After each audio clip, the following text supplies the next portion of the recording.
Warahmatullahi wabarakatuh. Berjumpa kembali di Bincang Sore Ramadan bersama Rumah Baca Anak Nagari. Eh, Hari ini sebagian eh, mungkin ada yang mulai berpuasa di hari 1 Ramadan, tetapi ada juga yang esok hari mulai berpuasa. Jadi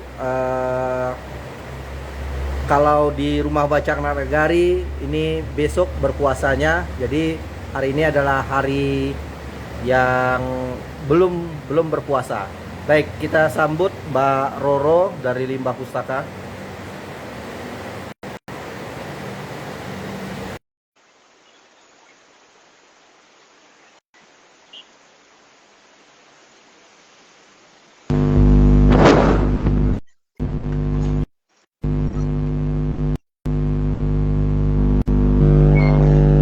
Halo, Halo, Assalamualaikum. assalamualaikum Mbak. Waalaikumsalam warahmatullahi wabarakatuh. Jelas suaranya nggak, Mas? Masih kurang jelas Mbak. Tes, halo, gimana? Kurang jelas Mbak. Masih dengar tetapi kecil. Gimana? Tes? Suara saya terdengar Mbak? Iya, kedengaran, Mas. Suara saya gimana? Dengar ya. Masih kecil Mbak. Masih kecil ya? Ya, udah full volumenya. Udah full ya Mbak ya. Iya, kecil banget. Kecil. Tes gimana? Tes, Baik, terdengar, tetapi di saya kecil. halo. Tapi tidak masalah karena di sini juga lagi hujan. Oh, lagi hujan. Ini Iya, udah mulai belum? Udah jelas belum? sudah jelas. Saya dengar. Udah jelas. Ya, Oke. masih ini Mbak.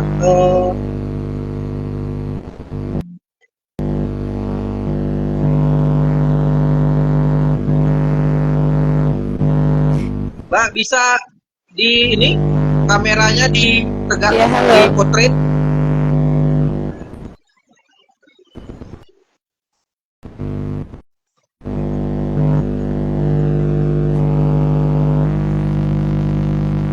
Ya, coba saya berpindah dulu Mbak ya. Halo.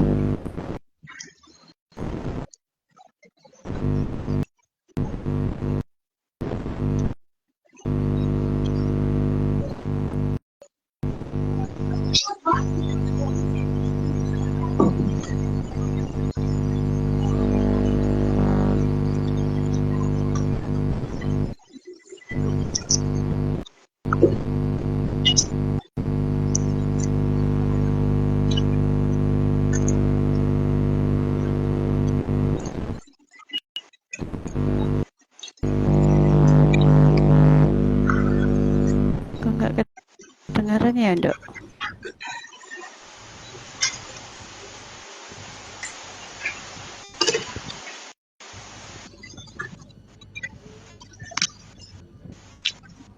Baik. Ya, baik. Posisi kamera sudah jelas. Suara saya terdengar Mbak?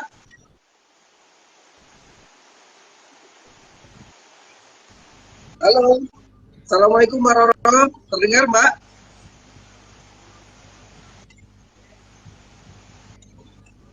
Halo Mbak.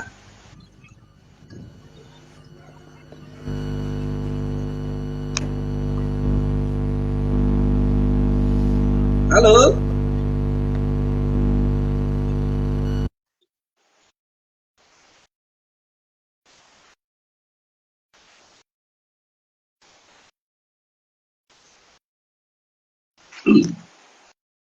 Halo Mbak Roro. Suara saya terdengar?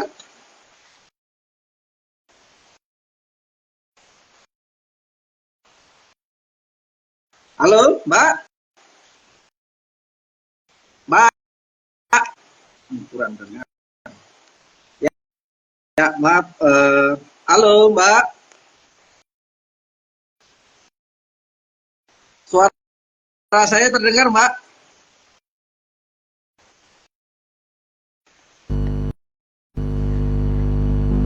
Halo, Mbak? tes, Mbak. Ya, terdengar Mbak? Halo. Oke, terdengar Mbak?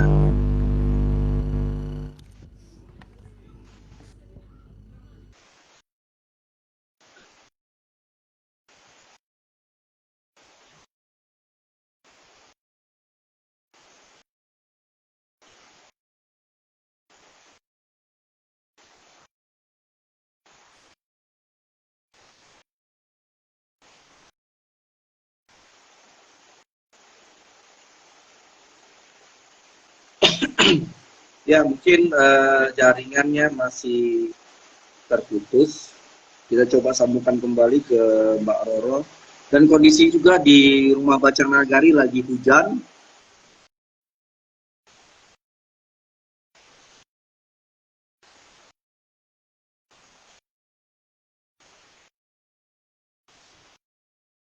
Halo.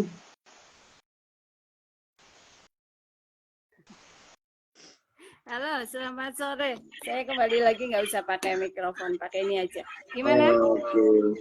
Baik, Mbak. Kedengaran, Mbak? Suaranya kedengaran. Oke, makasih. Oke. Kita mulai, Pak, ya. Ya, monggo Ya, silakan. Assalamualaikum warahmatullahi wabarakatuh. Berjumpa kembali di acara Bincang Sore Ramadan di 1445 Hijriah. Mungkin di hari ini ada teman-teman dari yang ada di Indonesia ini sudah melaksanakan ibadah puasa, dan ada juga yang mungkin esok hari juga mengadakan puasa. Ya, jadi ada yang sudah menunaikan satu Ramadan, dan mungkin ada juga besok yang menunaikan satu Ramadannya. Hari ini adalah perdana bagi Rumah Bacaan Nagari di 1445 Hijriah di bulan Ramadan ini melaksanakan acara yang dikatakan sebagai Bincang Sore Ramadan. Ya, mungkin ini adalah tahun keempat. Ya, di tahun-tahun sebelumnya juga sudah mengadakan, dan hari ini kita mengundang narasumber yang menjadi langganan bagi Rumah Bacaan Nagari di setiap tahunnya. Ya, dengan limbah pustaka yang ada di Purbalingga, maka hari ini kita akan lebih mengorek kembali bagaimana sih mengelola sampah, bijak mengelola sampah. Jadi kita akan bertanya langsung kepada Mbak Raden Roro Herdarti, ya, dari Purbalingga, dari komunitas limbah pustaka. Baik Mbak, apa kabarnya Mbak? Alhamdulillah, baik Mas. Alhamdulillah sehat. Ya Mbak, di sini juga. Di sana sudah berpuasa atau besok? Ada sebagian yang sudah berpuasa, ada yang belum. Alhamdulillah. Ya, sama aja. Ya, baik Mbak. Mbak, hari ini saya Hasan Ashari, ya, yang menjadi ketua dari Rumah Baca Nagari dan juga menjadi suami dari founder Rumah Baca Sri Eka Dayani, yang akan memandu Mbak Roro 1 jam ke depan untuk bercerita tentang bijak mengelola sampah. Baik Mbak, mungkin bisa diperkenalkan dulu Mbak kepada sahabat-sahabat RBAN yang menyaksikan live IG ini, siapa Mbak Roro dan apa kegiatan yang Mbak lakukan, aktivitas literasi seperti apa yang Mbak lakukan. Baik Pak, dipersilakan Mbak Roro. Ya, terima kasih Mas Hasan. Assalamualaikum warahmatullahi wabarakatuh. Waalaikumsalam. Selamat sore pemirsa dan pendengar di seluruh tanah air yang pada kesempatan sore hari ini bisa bergabung bersama Perpustakaan Anak Rumah Baca Anak Nagari. Perkenalkan, izin memperkenalkan, nama saya Raden Roro Hendarti atau sering dipanggil Roro, dari Perpustakaan Bergerak Limbah Pustaka Desa Muntang, Kecamatan Kemangkon, Kabupaten Purbalingga, Jawa Tengah. Alhamdulillah pada kesempatan sore hari ini bisa bergabung kembali dengan Rumah Baca Anak Nagari untuk saling berbagi cerita dan mengajak teman-teman semua untuk lebih peduli lagi kepada lingkungan mulai dari diri sendiri. Gitu Bang Hasan. Baik, terima kasih. Jadi Mbak Roro adalah seorang pegiat literasi yang punya komunitas namanya Limbah Pustaka yang ada di Purbalingga, jadi Jawa Tengah. Baik, Mbak Roro. Jadi ada sebelum kita masuk ke tema tentang bagaimana bijak mengelola sampah, saya ingin bertanya lebih lanjut. Saya ada baca tentang profil dari Limbah Pustaka. Ini Limbah Pustaka kapan berdirinya, Mbak? Dan saya baca juga di profilnya di media online bahwa ini adalah dulunya perpustakaan desa. Ya, dan Mbak itu ada di apa namanya, sebagai warga yang ada di desa itu, lalu ingin membangkitkan literasi. Ya, bagaimana tuh Mbak ceritanya tentang bisa ada namanya Limbah Pustaka seperti itu? Bisa diceritakan, Mbak? Ya, terima kasih Bang Hasan. Limbah Pustaka sendiri saya dirikan di tahun 2007 dengan nama Perpustakaan Desa Pelita, Perpustakaan Pelita Desa Muntang. Kenapa waktu itu namanya Perpustakaan Desa? Karena kami juga mendapatkan SK dari pemerintah Desa Muntang pada saat itu tahun 2029 SK-nya. Saat itu kami mendirikan perpustakaan dengan PAUD KB Permata Hati Desa Muntang yang semuanya saya kelola sendiri dengan biaya sendiri gratis untuk masyarakat. Tetapi walaupun perpustakaan desa karena pengelolaannya secara mandiri oleh kami pribadi, jadi ada yang menyebut juga taman baca. Ya, mau perpustakaan, mau taman baca, yang penting kita berjalan untuk melayani masyarakat, menggerakkan masyarakat lebih peduli lagi kepada literasi. Kemudian di tahun 2013, saya mulai tergerak untuk membangun bank sampah karena kepengin mengajak masyarakat untuk mengelola sampah secara baik supaya sampah itu tidak tercecer di halaman atau di kebun warga ataupun di tempat pembuangan sampah milik warga yang sejak kecil saya melihat memang banyak sampah plastik di sana tidak terkelola dengan baik, paling ya dimusnahkan saja dengan cara dibakar. Saya ingin nantinya volume sampah yang terbakar itu atau dimusnahkan itu lebih sedikit.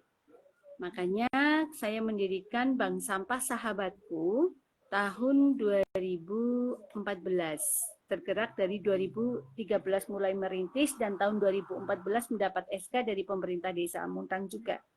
Nah, tahun 2015 kita mendapat motor roda 3 dari Dinas Lingkungan Hidup Kabupaten Purbalingga, makanya saya tergerak agar perpustakaan dan bank sampah ini bisa berjalan dengan baik, lancar, sukses karena satu holder, satu pengelola yang mengelola 3 kegiatan PAUD, perpustakaan dan bank sampah. Makanya saya berusaha mensosialisasikan kepada warga dengan keterbatasan waktu saya sambil bekerja juga. Tahun 2011 saya menjadi perangkat desa juga dengan berkeliling membawa motor roda 3 ke PAUD, ke Posyandu sambil mengkampanyekan peduli sampah, sodako sampah, pilah dan olah sampah serta membawa perpustakaan kelilingnya.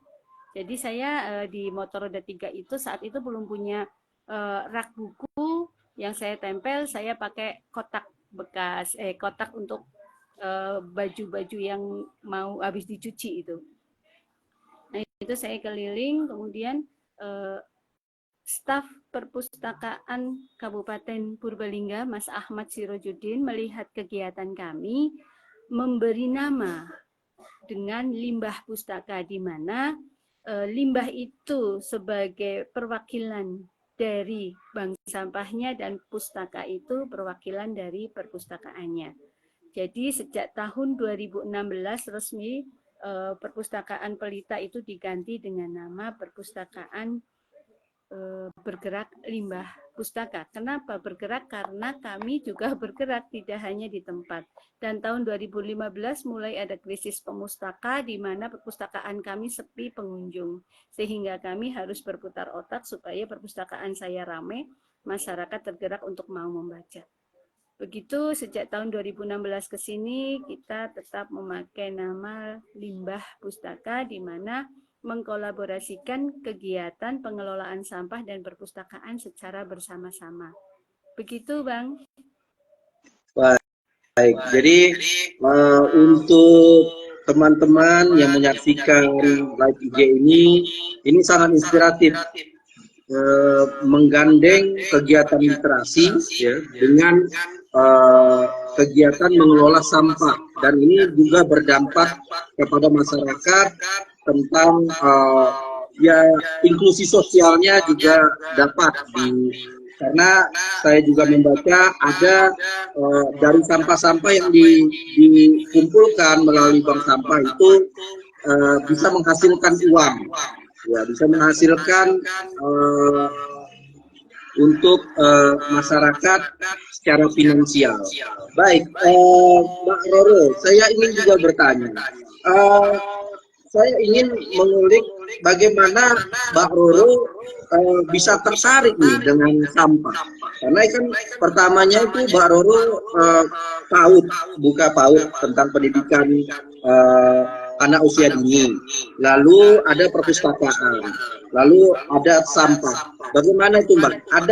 Ada kisah menarik Mbak? Kenapa Mbak tertarik dengan sampah yang bisa diceritakan ke teman-teman di live IG ini?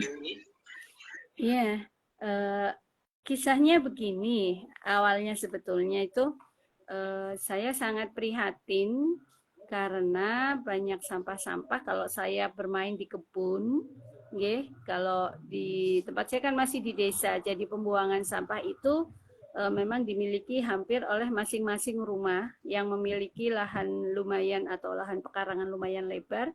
Mereka membuat lubang sampah, pembuangan sampah, namanya blumbang. Nah, itu ketika saya main punya nenek saya itu lebar sekali blumbangnya untuk membuang sampah itu. Dan itu penuh, campur antara organik dengan anorganik. Itu sampai saya besar masih ada, dan sampahnya nggak busuk ya, nggak lapuk, nggak busuk. Kemudian ketika kita akan membuat lubang itu sudah penuh, akan membuat lubang lagi, ternyata setiap jengkal tanah digali itu ada plastik, digali ada plastik. Nah kalau kondisi bumi seperti ini, masyarakatnya tidak peduli untuk memilah sampah, bagaimana nasib anak cucu kita nantinya ke depannya. Melalui liputan televisi, saya banyak melihat tentang pengelolaan sampah melalui bank sampah.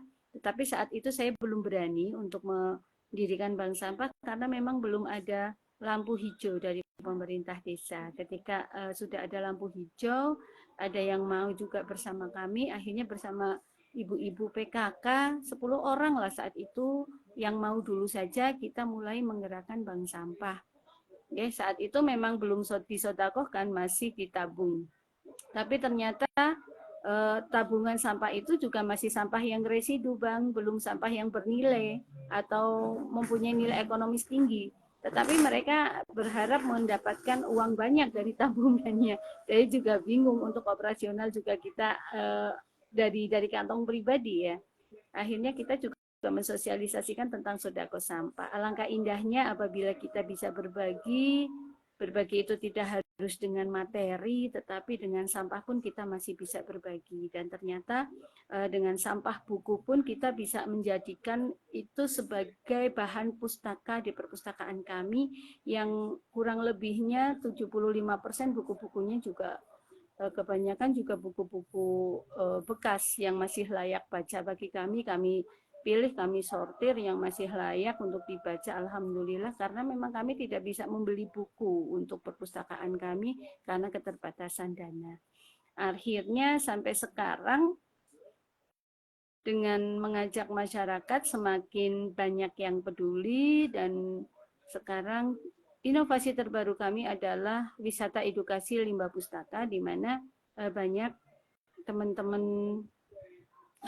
kelompok masyarakat, anak-anak sekolah, mahasiswa, dari TK, PAUD, SD, SMP, SMA, sampai mahasiswa pun mau belajar untuk pengelolaan sampah dan literasi di sini. Kenapa ada literasi di sini juga? Mereka tentunya setelah pulang kunjungan dari sini akan menulis pengalaman mereka untuk laporan kegiatan ke sekolah masing-masing. Begitu, Bang. Baik, sangat inspiratif yang dilakukan oleh Mbak Roro dengan limbah pustakanya. Baik, Mbak Roro, kita akan bertanya lebih dalam lagi, ya, tentang bagaimana sih cara pengelolaan sampah. Karena judul hari ini, ya, tema yang kita ambil adalah bijak mengelola sampah. Saya melihat ada keprihatinan, ya, bagaimana. Ya, kalau saya pribadi juga, ini agak susah kita bagaimana membuang sampah rumah tangga yang kita miliki. Karena ada di beberapa tempat, ada memang tempat sampah itu jauh. Kalau dibuang sembarangan, maka itu dilarang sebenarnya banyak. Tetapi banyak juga yang melakukan, setelah ada tulisan dilarang buang sampah, tetap juga mereka membuang sampah di tulisan itu. Nah, jadi bagaimana Mbak Roro, bagaimana kita mengelola sampah, ya, ini secara rumah tangga, kalau misalkan tidak ada bank sampah seperti yang ada di limbah pustaka. Bisa kasih tips dan triknya Mbak Roro, bagaimana kami mengelola sampah ini secara sederhana untuk rumah tangga. Kalau tidak ada bank sampah, kalau ada bank sampah mungkin bisa diberikan tutorialnya mungkin, ya. Tapi kalau bagaimana kami tidak bisa mengantar ke bank sampah, menurut Mbak Roro? Iya, Bang. Jadi teman-teman semua itu tidak usah khawatir karena di daerah teman-teman semua belum ada bank sampah. Nih, syukur nanti setelah ada tayangan ini, bisa dibentuk bank sampah di sana. Mulailah dari diri keluarga kita, teman-teman kita, tetangga, ya, yang mau, monggo tinggal membentuk. Tetapi jangan risau apabila belum ada bank sampah di sana. Yang pertama perlu kita lakukan sebelum masuk, saya ingin menyampaikan, secanggih apapun mesin pemilah sampah dan semahal apapun harga mesin pemilah sampah itu, akan lebih efektif pemilahan sampah yang dilakukan oleh kita dari sumber sampah, yaitu rumah tangga. Karena apa? Sampah yang terpilah dari rumah tangga itu mempunyai nilai ekonomis yang tinggi daripada dipilah dengan mesin. Karena jelas sampah itu masih terlihat dan bersih, masih bersih, belum tercampur dengan sampah organik.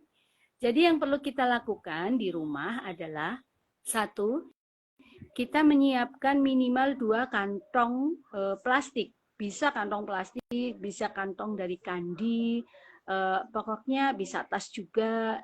Ya monggo lah yang ada di rumah yang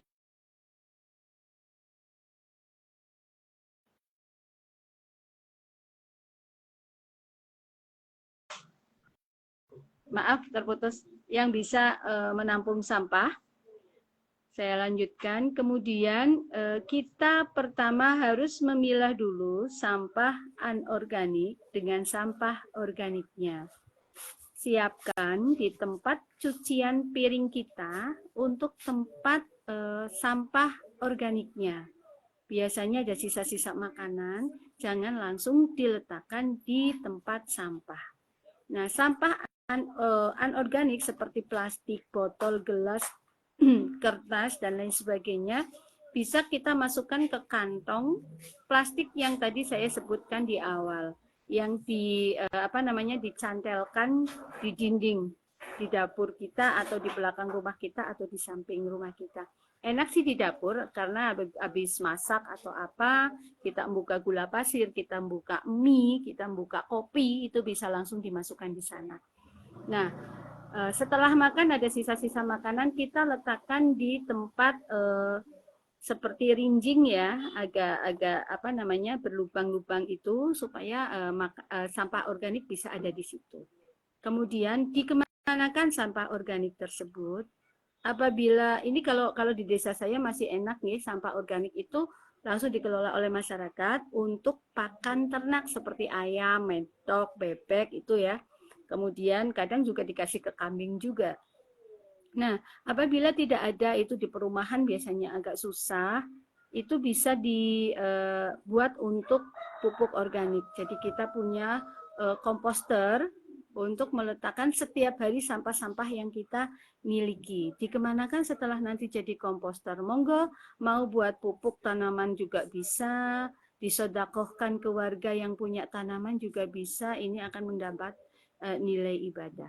Kemudian yang anorganik dikemanakan? Nah, kalau yang anorganik, kalau tidak sempat memilah sampah anorganik sesuai kategorinya seperti botol sendiri, gelas sendiri, kresek sendiri, plastik sendiri, boleh tetap dijadikan satu dan disodakohkan kepada pemulung yang lewat.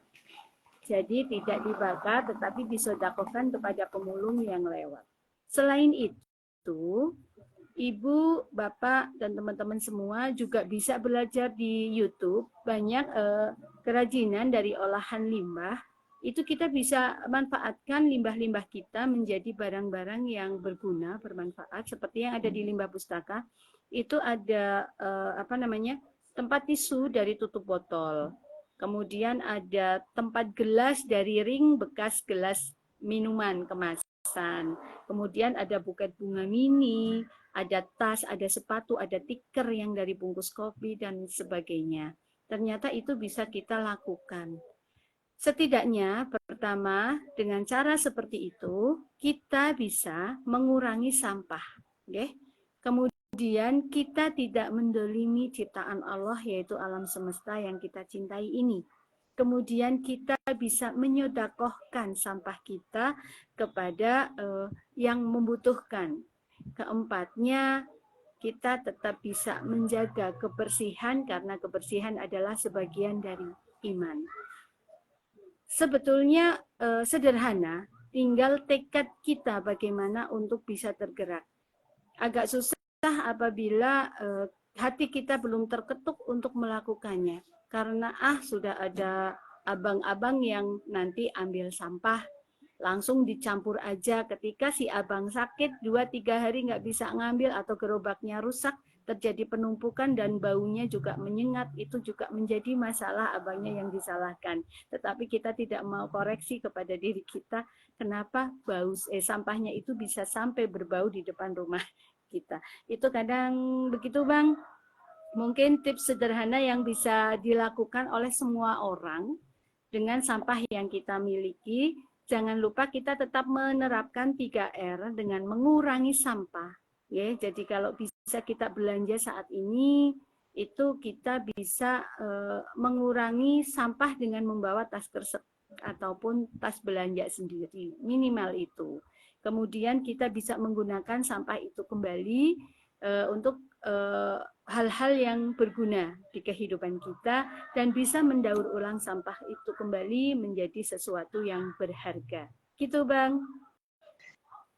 Baik, sangat inspiratif Mbak Roro, bahwa sebenarnya untuk mengelola sampah teman-teman itu simpel, tetapi bagaimana kemauan kita untuk melakukan itu.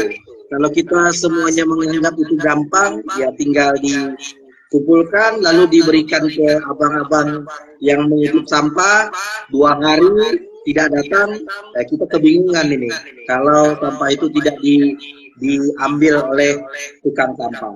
Tapi kalau kita secara rutin ya, ada kemauan untuk memilahnya, lalu tadi kata Mbak Roro, sampah-sampah yang organik itu bisa menjadi pupuk langsung, Dan kalau yang anorganik, kalau kita tidak bisa mengolahnya, kita bisa sedekahkan ke yang lain, ya ke tukang yang orang yang membutuhkan. Ya mungkin bagaimana cara kita memilahnya saja dan ada kemauan untuk melakukan itu. Ya mungkin kita kembali ke pertanyaan, mungkin ada yang menyaksikan live ini, Mbak Roro. Ada pertanyaan dari Kombel Literasi Nusantara.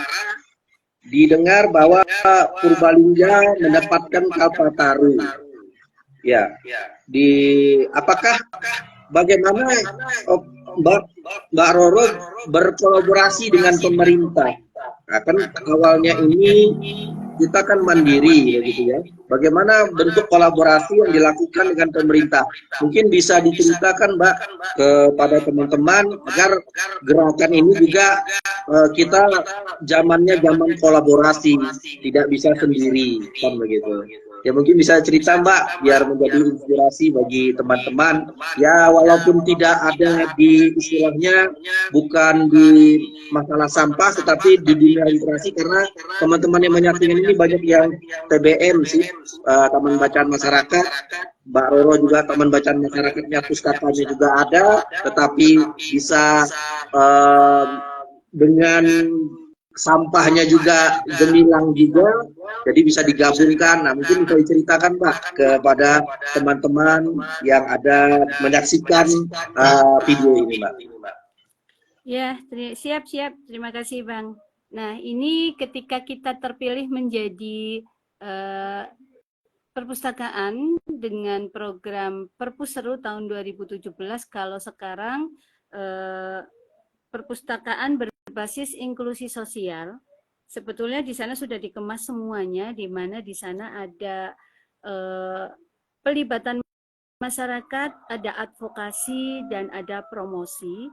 Itu semua terkait satu dengan yang lain untuk memajukan suatu perpustakaan atau taman baca, di mana dengan advokasi kita itu diharapkan bisa bekerja sama dengan semua pihak, ya, untuk memenuhi semua kebutuhan kita, baik itu bahan baca, baik itu kemudahan pelayanan kita, untuk sarana dan prasarananya semuanya, terkait juga terpenting adalah untuk SK-nya, pengakuan bahwa kita itu ada.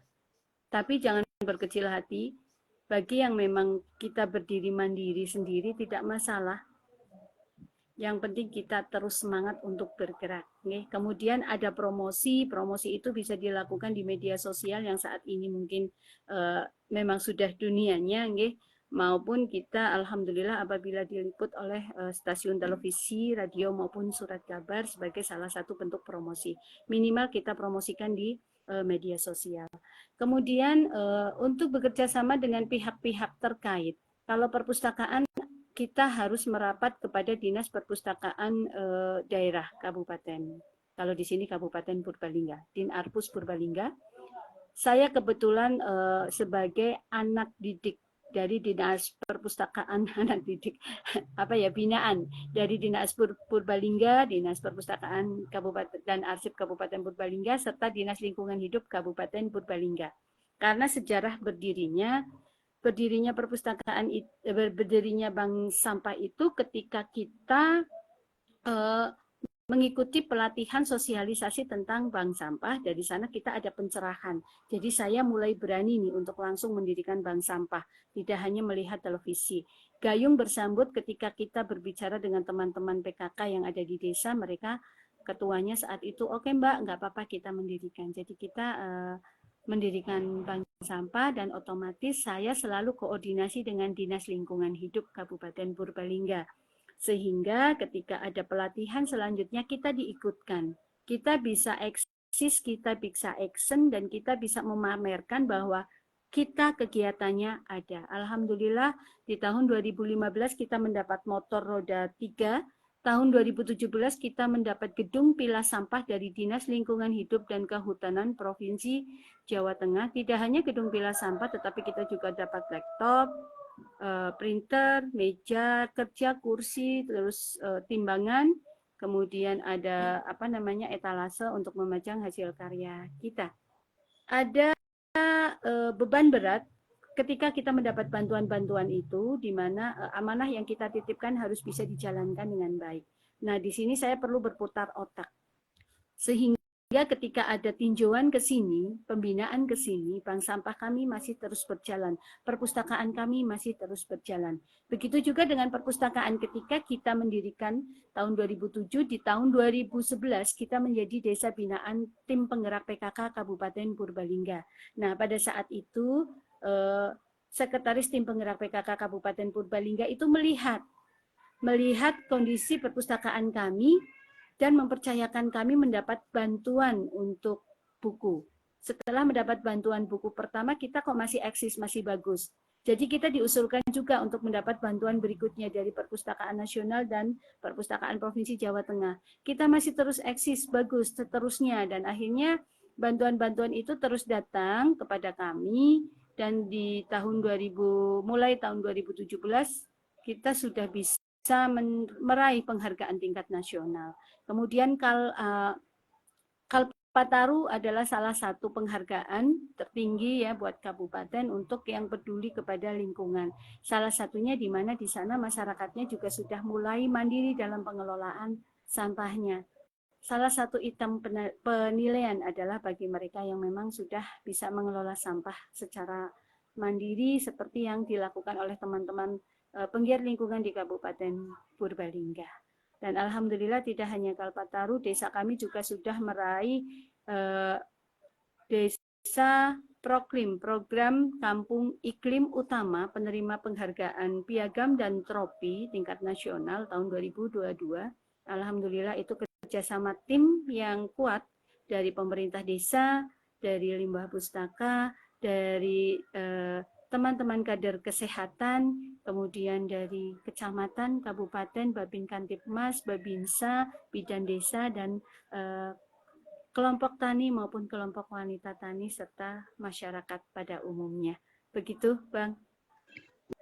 Baik, sangat seru ya, karena tidak bisa dipungkiri bahwa untuk mencapai kesuksesan, untuk mencapai konsistensi itu butuh orang-orang di lingkungan sekitar, bahwa kita butuh kolaborasi ya, walaupun dari pemerintah, dari masyarakat yang ada di setempat. Itu tadi saya dengar dari Mbak Roro bahwa untuk bisa sampai ke nasional itu tidak bisa sendiri, karena kita butuh orang-orang lain yang ada di sekitar lingkungan sekitar.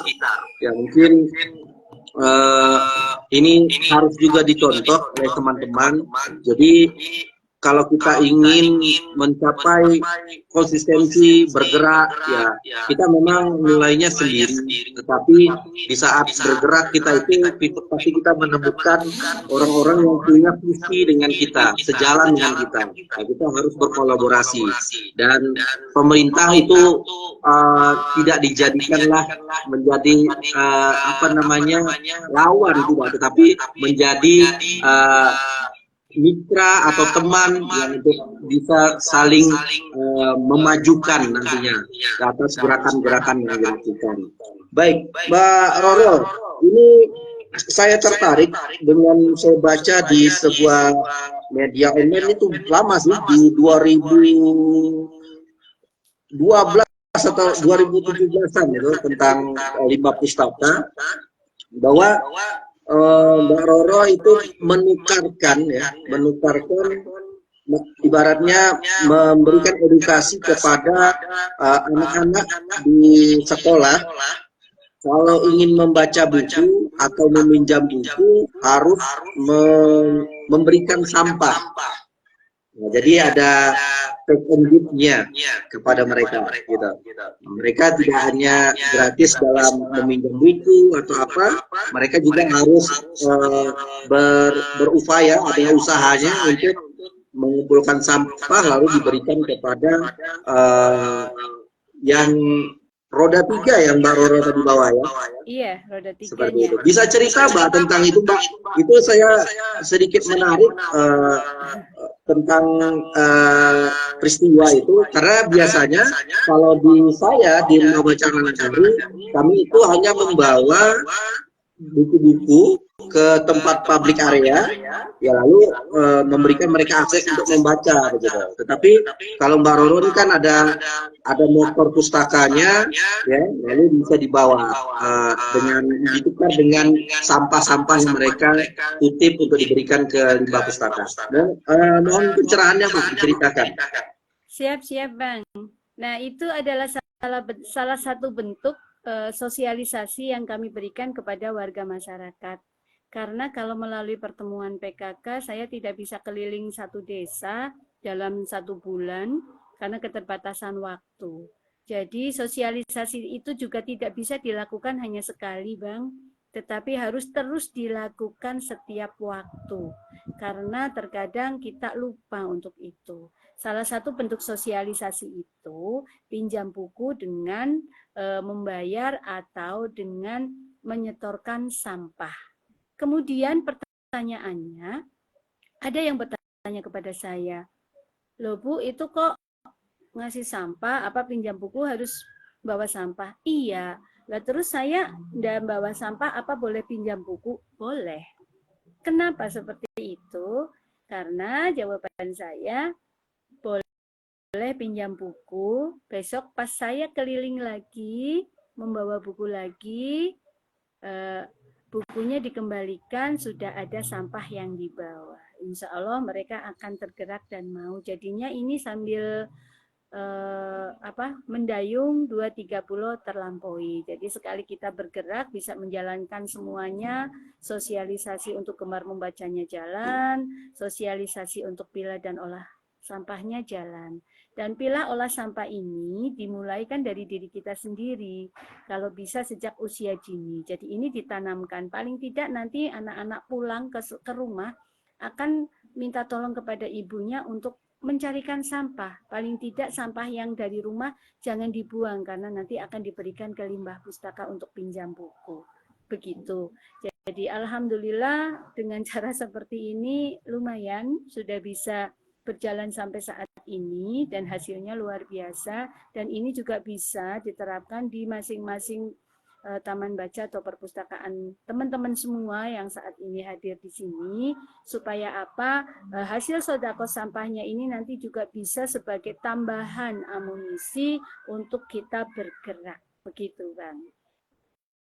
Sangat takjub saya dengan kisah dari Mbak Roro ini. Jadi memang saya merasa bahwa hal yang dilakukan itu memang harus terus menerus. Ya. Salah satunya itu edukasi, bagaimana tadi Mbak Roro bilang bahwa ada anak itu harus dibiasakan, diedukasi bagaimana memilah sampah sejak dini. Nah, jadi Mbak Roro dengan ada buku untuk dipinjamkan, tapi mereka juga memang buku itu meminjam buku itu bukan salah satu syarat sebenarnya kan, tetapi bagaimana membiasakan mereka bahwa mereka itu kepedulian tentang sampah di usia dini, dan itu memang menjadi titik berat untuk gerakan yang Mbak Roro lakukan. Dan bagi saya ini inspiratif karena menggerakkan literasi bukan hanya musiman, dia memang harus terus gitu. Dan kalau kita hanya sekali dengan bentuk yang besar, tetapi hanya sekali, itu mungkin tidak berdampak. Tetapi dengan hal-hal kecil, tetapi yang dilakukan terus-menerus, itu akan berdampak sebagai pembiasaan bagi anak-anak yang ada di sekeliling kita.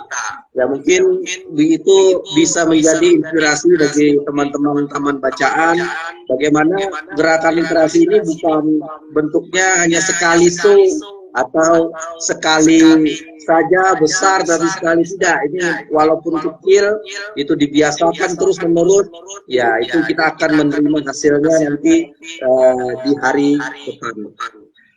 Baik, Pak Roro, ini mungkin ada pertanyaan dari teman-teman yang ada di live ini. Tadi mungkin di sini bagaimana membuat masyarakat sadar akan sampah agar dimanfaatkan, bagaimana cara melatih masyarakat yang tidak peduli dengan lingkungan. Ya mungkin ini tadi sudah dijawab karena Mbak Roro sudah melakukan edukasi kepada masyarakat ya melalui gerakan-gerakan yang dilakukan. Baik Mbak Roro, saya ingin lebih ke dalam lagi, bagaimana Mbak Roro menghasilkan finansial dari sampah-sampah yang dipilah ya yang dipilih itu, apakah Mbak Roro yang mengeksekusi langsung atau ada teman-teman yang membantu Mbak Roro seperti yang mengolah sampah-sampah itu menjadi barang yang bernilai jual. Bagaimana itu Mbak Roro? Mohon diceritakan kepada teman-teman. Iya Bang, awalnya saya memang sendiri dan di tahun 2016 sampai 19 saya mendapat penolakan keras oleh pimpinan tertinggi di sini, tetapi ya alhamdulillah saya bisa menunjukkan kepada masyarakat bahwa apa yang saya bawa itu benar untuk masyarakat dengan cara kita terus bergerak. Alhamdulillah saat ini jumlah teman-teman relawan kami ada sekitar 15 orang. Okay? 15 orang yang membantu kami di pemilahan sampahnya, kemudian membantu kami juga untuk penarikan sampahnya dan membantu kita juga untuk membuat kreasi kerajinannya. Memang saya harus melatih dulu ini Bang, melatih mereka untuk bisa membuat kerajinan, karena kerajinan ini kan tidak semua orang bisa melakukan, ini terkait keahlian masing-masing. Jadi kita melatih orang banyak, tetapi yang bisa hanya satu dua orang saja. Jadi tim inti untuk narasumber pelatihan kerajinan kami itu ada 6 orang dengan saya. Jadi sebelum kita memberikan materi, teman-teman relawan itu kita latih dulu sampai memang mereka bisa untuk membuat suatu kerajinan request dari peserta, ya. Dan alhamdulillah kalau kita mengandalkan dari sampah saja untuk finansialnya, karena saat ini tabungan sampah atau donasi sampahnya itu belum terlalu banyak. Mungkin untuk operasional kita masih keteter, masih kurang. Tetapi selalu dipenuhi oleh Allah, gitu saja. Selalu dipenuhi oleh Allah, jadi kita masih terus bisa bergerak. Sehingga saat ini alhamdulillah perjuangan kami selama hampir dari 2016 sampai sekarang, jadinya 2016 sampai sekarang, alhamdulillah kita sering dijadikan narasumber, itu juga bisa memberikan masukan untuk limbah pustaka, kemudian dari hasil wisata edukasi ke limbah pustaka, itu juga bisa mendatangkan amunisi untuk kami, membantu pembiayaan, kemudian kita menjual kerajinan maupun kita menjual bahan kerajinan, sampah-sampah untuk menjadi bahan kerajinan, itu juga mempunyai nilai ekonomis yang tinggi, sehingga semuanya bisa berjalan dengan baik. Yang tadinya saya tidak bisa memberikan relawan apa-apa, saat ini apabila ada kunjungan ya 1.000, 2.000, saya sudah bisa memberikan sesuatu, memberikan materi untuk relawan sesuai dengan kemampuan yang ada di sini. Karena untuk dijumlahkan mungkin masih sedikit, tetapi namanya relawan lah, sedikit banyak, alhamdulillah. Begitu Bang. Baik. Berarti Mbak Roro, kita di sana ada namanya wisata edukasi ya? Iya. Wisata edukasi. Itu untuk yang datang itu biasanya komunitas atau sekolah ke tempat limbah pustaka?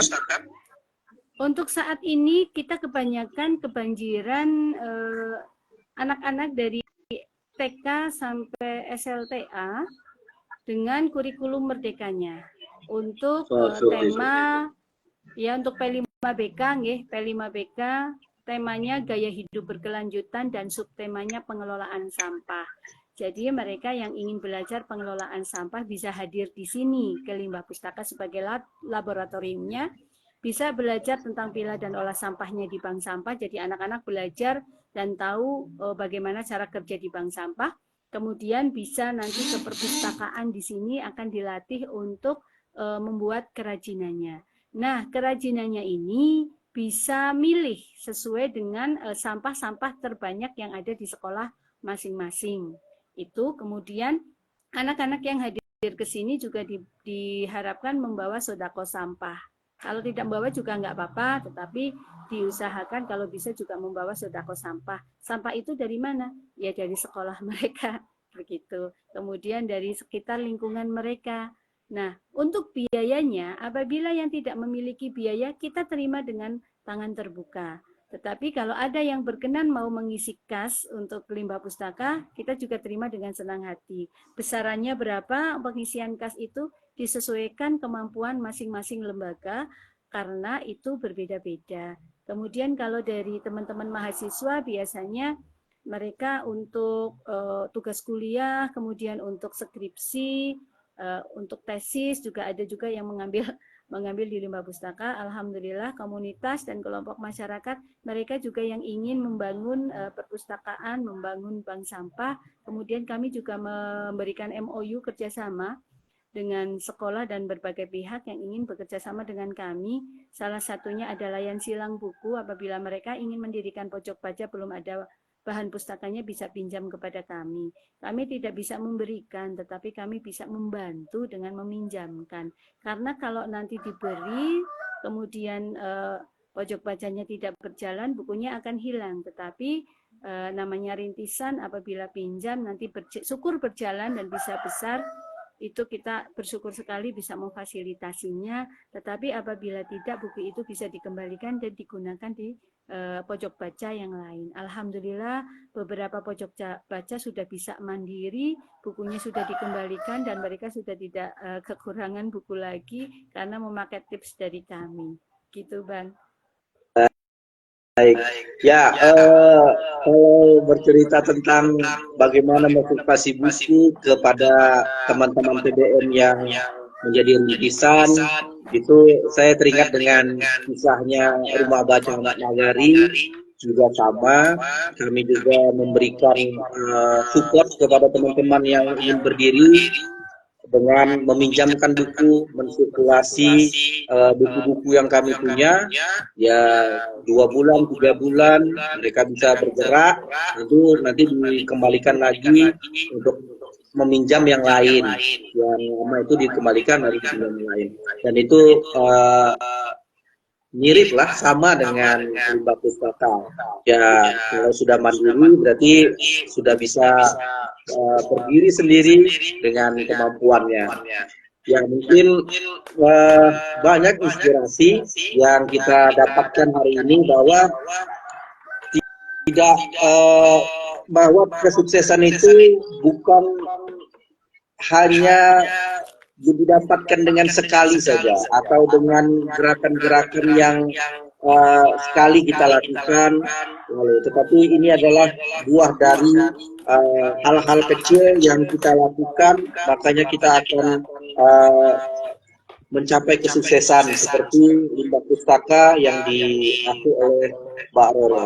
Baik Mbak Roro, ini saya tertarik, apakah untuk produk-produk yang dihasilkan dari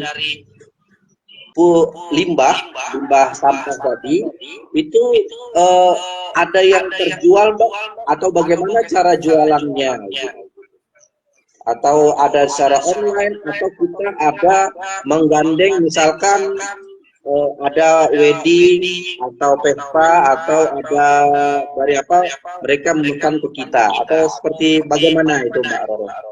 Alhamdulillah saat ini karena mungkin 1-2 warga masyarakat sudah mengetahui kalau limbah pustaka itu membuat kerajinan, baik itu apa namanya hiasan dinding sampai baju karnaval sampai rompi gitu. Banyak masyarakat yang tahu, jadi banyak yang pesan kepada kami.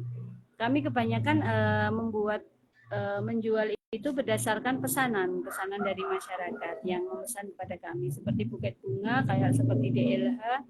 Juga apabila ada pelatihan memfasilitasi kami untuk cindera matanya membeli dari kami. Kemarin saya punya hajatan juga, saya membuat kerajinan buket bunga itu sebagai promosi. Kami juga difasilitasi oleh Dinas UMKM Kabupaten Purbalingga, kemudian oleh Dinas Perpustakaan Kabupaten Purbalingga untuk ikut promosi, untuk ikut pameran Dinas Pariwisata dan Olahraga Kabupaten Purbalingga, sehingga ketika ada pameran Purbalexpo itu kita selalu mengikutkan produk-produk olahan dari sampah kami, sehingga mulai 1-2 mereka, oh kalau pesen ini tanya ke Limbah Pustaka, oh kalau mau cari kerajinan ini tanya ke Limbah Pustaka, begitu. Kalau untuk online kebetulan saya belum berani, Bang. Karena apa? Takutnya nanti ada pesanan banyak. Nah, ini terkait kerajinan itu tanganan ya.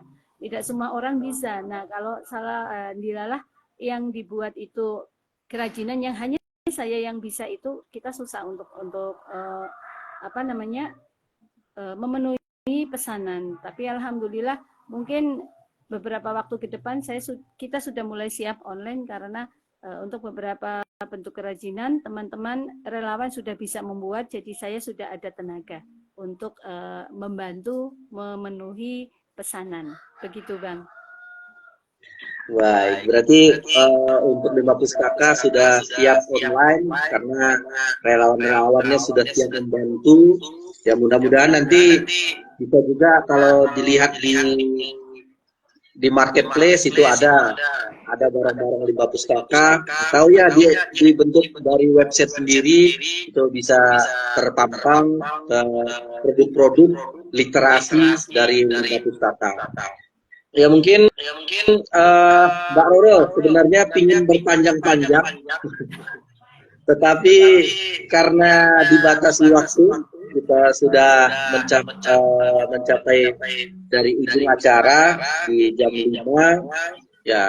Tapi saya sebelumnya sebenarnya ini kan Sri yang seharusnya memandu, tetapi karena Sri ada tugas, ya, makanya saya diminta, dan saya juga merasa ada hal yang baru bahwa rumah baca atau taman bacaan itu bukan hanya berkutat dengan buku-buku saja, bahwa kita juga harus menghasilkan sebuah produk literasi, ya seperti Limbah Pustaka ini ya dari perpaduan dengan literasi menghasilkan sebuah finansial melalui sampah-sampah, gerakan-gerakan mengelola sampah. Ya mungkin ini bisa nanti ditiru bagi kami sendiri rumah baca, ya kita nanti lihat apa yang bisa kita buat untuk menghasilkan sebuah produk literasi yang menghasilkan.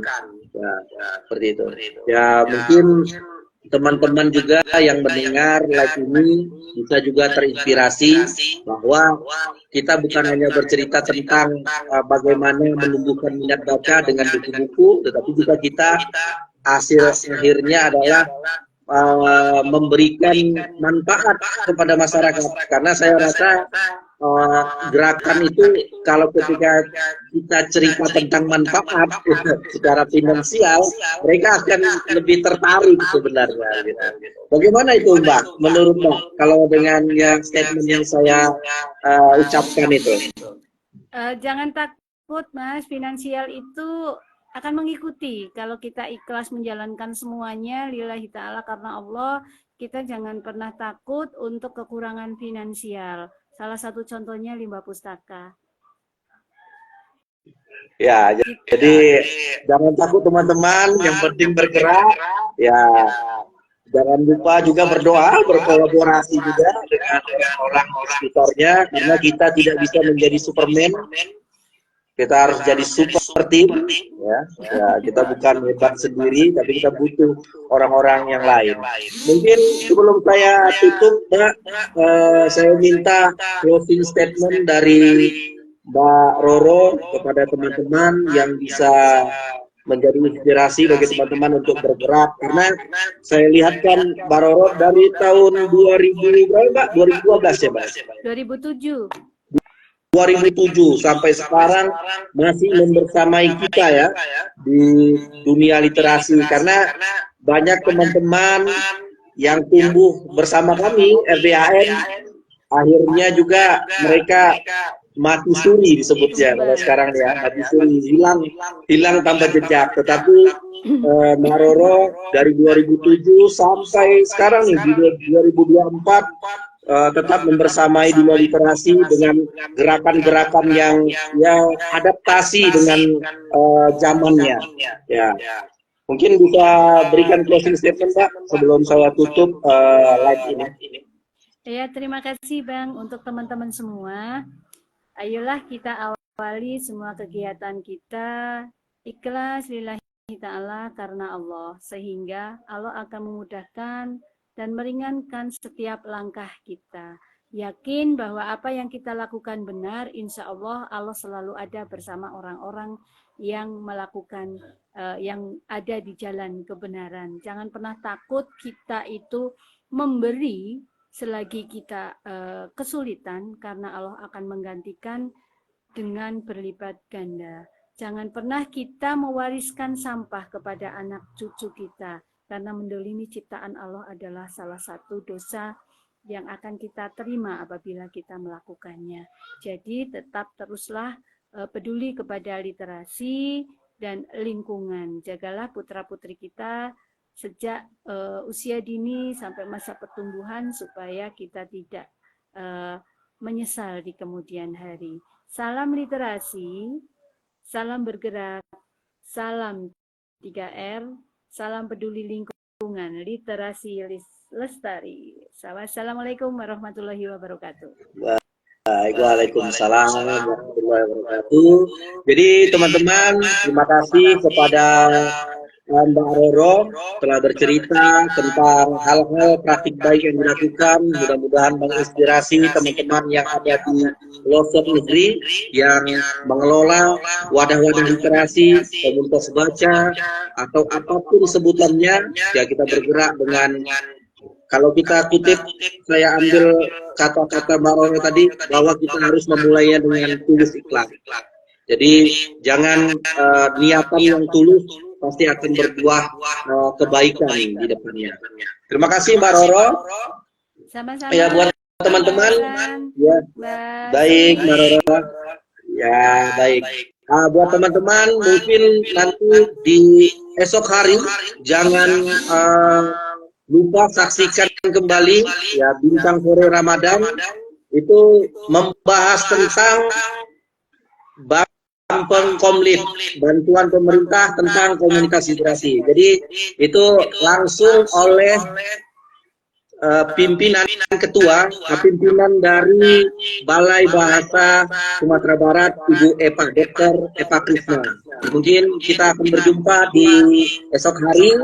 Terima kasih teman-teman sudah membersamai kita. Terima kasih juga Mbak Roro. Akhir kata saya ucapkan assalamualaikum warahmatullahi wabarakatuh. Salam literasi. Warahmatullahi wabarakatuh. Salam literasi.